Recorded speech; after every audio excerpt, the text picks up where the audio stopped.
আৰু মোৰ এটা প্ৰশ্ন ইয়াতে আছে যে যদি ডিম্পু বৰুৱাৰ ইউটিউব চেনেল বা ইনষ্টাগ্ৰাম তেওঁৰ যদি পেজ নাথাকিলে হয় তেওঁ অসমৰ ৰাইজৰ কাৰণে কি কৰিছে মোৰ প্ৰশ্নটো হেতু প্ৰথম প্ৰশ্ন আৰু অস্তিত্বটো কি উইদাউট দা ইউটিউব চেনেল উইদাউট দা ইনষ্টাগ্ৰাম উইদাউট দা ফেসবুক পেজ মই ডিম্পু বৰুৱাৰ অস্তিত্বত এটা প্ৰশ্ন ইয়াতে কৰিবলৈ বিচাৰিম যে without Facebook without Instagram without YouTube what is the ground reality check of Dimpu Barua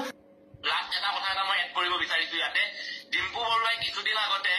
আমাৰ অসমৰ মুখ্যমন্ত্ৰী হিমন্ত বিশ্ব শৰ্মা ডাঙৰীয়াৰ এটা ইণ্টাৰভিউ লৈছিল মই এতিয়া এটা প্ৰশ্ন সুধিব বিচাৰিছো অসমৰ ৰাইজক সুধিব বিচাৰিছো ডিম্পু বৰুৱাৰ ওচৰত মাছ কমিউনিকেশ্যনৰ ডিগ্ৰী আছে নেকি ডিম্পু বৰুৱা কোনোবা জাৰ্নেলিষ্ট হয় নেকি ডিম্পু বৰুৱা কোনোবা মিডিয়া পাৰ্চন হয় নেকি Dimpu Barua fourth pillar of democracy হয় নেকি কোনো নহয় ডিম্পু বৰুৱা এজন কেৱল মাত্ৰ ব্লগাৰ হয়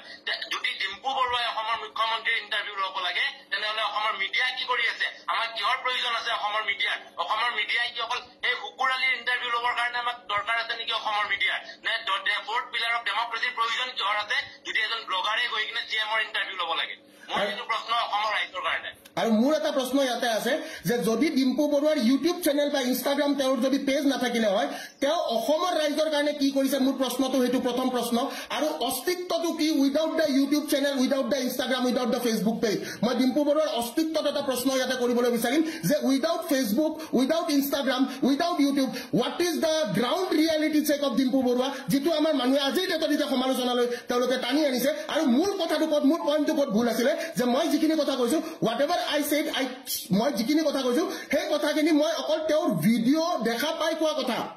মই তেওঁৰ ভিডিঅ' যিখিনি দেখিছো তেওঁ ভিডিঅ'ত যিখিনি কাম কৰি আছে সেই ভিডিঅ'খিনি কোৱাওঁতে মানুহে মোক কি কাৰণে বেয়া পাইছে আৰু অসমৰ ছাত্ৰ সমাজ বা অসমৰ জনগণৰ কাৰণে যেনেকে সময় গগৈৰ দৰে আমাৰ ইউটিউবাৰবিলাকে কাম কৰি গৈ আছে তেনেহ'লে তেওঁলোকে কিয় কাম কৰিব পৰা নাই আৰু মই অস্তিত্বত ইয়াতে এটা প্ৰশ্ন কৰিবলৈ বিচাৰিম যে অকল প্ৰমোচনৰ পইচা দি যিখিনি কাম কৰি আছে ইয়াতে অস্তিত্বটো ক'ত just let me know' without YouTube without Instagram without Facebook who knows Dimpu Baruah মই এটা কথা কৈ আছো আজি আমি সাৰিস্কা নেশ্যনেল পাৰ্কৰ কথা জানো সাৰিস্কা নেশ্যনেল পাৰ্ক যোনটো আমাৰ ৰাজস্থানত আছে সাৰিস্কা নেশ্যনেল পাৰ্কত যেতিয়া মাইনিং চলিছিলে তেতিয়া তাতে গোটেই কমিউনিটিটোৱে মাইনিং ৰখাবৰ কাৰণে তাতে তেওঁলোকে দেহে কেহে লাগিছিলে আজি এনেকুৱা কিছুমান তথাকথিত ইউটিউবাৰক ব্যৱহাৰ কৰি কিনে এটা ভুৱা নিউজ বা ভুৱা প্ৰচাৰ এটা কৰিবলৈ কিয় চেষ্টা কৰা হৈছে কি কাৰণত যদি আজি দিহিং পাটকাইত মাইনিং হৈছে সেই দিহিং পাটকাইত প্ৰকৃত সত্যটো তেওঁলোকে ওলাই দেখাবলৈ লাগিছিলে কিন্তু তেওঁলোকে প্ৰকৃত সত্য এটা ওলাই নেদেখি এটা মিছা স্বৰূপ এটা তেওঁলোকে এটা ঢাক দিবলৈ চেষ্টা কৰিছিলে য'ত ডিম্পু বৰুৱাৰ অৱদান আছিলে আৰু ডিম্পু বৰুৱাই কৈছে যে দিহিং পাটকাইত কোনো ধৰণৰ মাইনিং হোৱা নাই তে এনেকুৱা তদন্ত হ'ব লাগে এইবোৰ বস্তু তদন্ত হ'ব লাগে যে কেনেকৈ এজন ইউটিউবাৰে এটা মিছা কথা তেওঁলোকে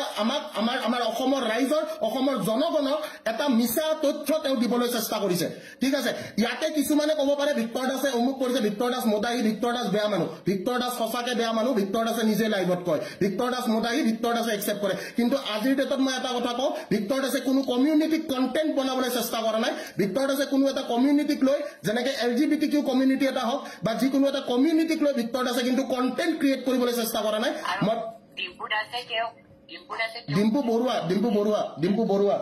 Okay, sorry. ডিম্পু বৰুৱা তেওঁ নিজৰ কমিউনিটিক টোটেলি ঠাট্টা কৰি বহুত বেয়াকৈ ঠাট্টা কৰিছে এইটো হাৰিছে আৰু প্লাছ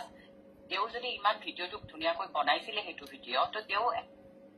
এটা কাম কৰক তেওঁ ইণ্ডিয়াজনে তেওঁ ট্ৰান্সলেট দেখা পাইছিলে তাত তেওঁ ক্ষমতা আছে নেকি এজন জব দিবৰ কাৰণে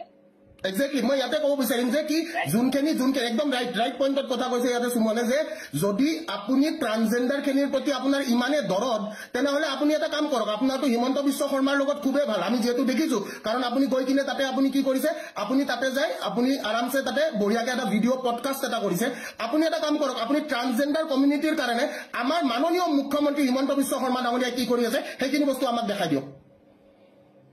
আৰু ঠিক আছে তেওঁ যে ইমানখিনি কৰিব নোৱাৰে তেওঁক আৰু এটা মই ৰিকুৱেষ্ট কৰোঁ তেওঁ যদি ইমানে যদি ট্ৰান্সজেণ্ডাৰৰ ওপৰত ভিডিঅ' বনাম বুলি ভাবিছে তেওঁ ধুনীয়া কৰি ট্ৰান্সজেণ্ডাৰ এখন পঢ়ি পেলাই সেইটোৰ ওপৰত ভালকৈ এটা চেক্সিটাইজ হিচাপে এটা ভিডিঅ' বনাই দিয়ক তেওঁ যদি ইমান যদি ট্ৰান্সজেণ্ডাৰ কমিউনিটিৰ ওপৰত যদি তেওঁ ভিডিঅ' বনাব মন গৈছে তেওঁ যোনবিলাকে সেইটো চেঞ্চিটাইজ এতিয়ালৈকে গমেই পোৱা নাই যে ট্ৰান্সজেণ্ডাৰ এখন কি বস্তু হয় সেইখন তেওঁ ভালকৈ পঢ়ি পেলাই সেইটোৰ ওপৰত তেওঁ এটা ভাল টপিকত ভিডিঅ' বনাই আপলোড কৰি দিয়ক তেওঁ যদি ইমানে যদি বনাব মন গৈছিলে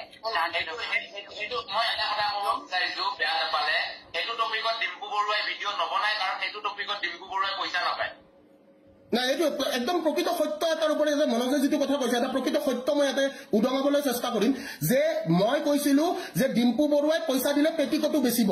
ঠিক আছে এই কথাষাৰ মই কৈছিলো কিন্তু হেতু আজি অসমৰ জনগণে দেখা পাইছে নে নাই পোৱা যে ডিম্পু বৰুৱাই এটা কেক কাটা ভিডিঅ' ফিটা কাটা ভিডিঅ' ডিম্পু বৰুৱাৰ কিন্তু ব্লগত তেওঁৰ চেনেলত আমি দেখিবলৈ পাইছো কিন্তু তেওঁ আহিব লগা প্ৰজন্মৰ কাৰণে ঠিক আছে তেওঁ আহিব লগা প্ৰজন্ম আৰু ইনফেক্ট মই এইখিনিয়ে কৈ আছো আজি ডিম্পু বৰুৱাই কেইদিনমান আগতে সমালোচনা তেওঁ হৈছিলে য'ত ডিম্পু বৰুৱাই কৈছিলে তেওঁ আহোমৰ ওপৰত কিছুমান মিছ ইনফৰমেশ্যন তেওঁ স্প্ৰেড কৰিছিলে তাৰ মানে আমি ইয়াতে এতিয়া এই ইউটিউবাৰ বিলাকৰ তেওঁলোকৰ একচুৱেলি তেওঁলোকৰ পঢ়া শুনাৰ ডিগ্ৰীটোৰ ওপৰত অকমান কথা পাতিব পাৰো নেকি যেহেতুকে এডুকেশ্যনৰ ৰিলেটেড এডুকেশ্যনৰ লগত মই জড়িত হৈ আছো আজি হঠাতে এটা সেন্সেশন বনি কিনে তেওঁ কেইদিনমান আগতে তেওঁ নিজে আহোমৰ ওপৰত এটা ভুল ভিডিঅ' বনাইছে য'ত তেওঁ প্ৰতিক্ৰিয়া দিছিলে তেওঁ ক্ষমা খুজিছিলে তাৰ মানে কি যে যি টি কণ্টেণ্ট বনাই নিজকে ভাইৰেল কৰিবলৈ চেষ্টা কৰি একো লাভ নাই ঠিক আছে আৰু মোৰ এটাই কথা মই উইদাউট ষ্টাডি একো কামে নকৰো এটা কথাই মই কৈ দিলো আজিৰ ডেটত ভিক্টৰ দাসে যদি ভিক্টৰ দাস হয় ভিক্টৰ দাসে কাকো জখলা বনাই ভিক্টৰ দাস উঠা নাই বা ভিক্টৰ দাসে এটাই কথা যে ভিক্টৰ দাসে সঁচা কথা কয় সঁচা কথা ক'বলৈ ভয় নকৰে আৰু এইটো অসমৰ জনগণে দেখি আহিছে কাৰণ মৃত্যুক ভয় নকৰা মানুহ মই এইখিনিয়ে কথা ক'লো মৃত্যুক মই ভয় নকৰো আৰু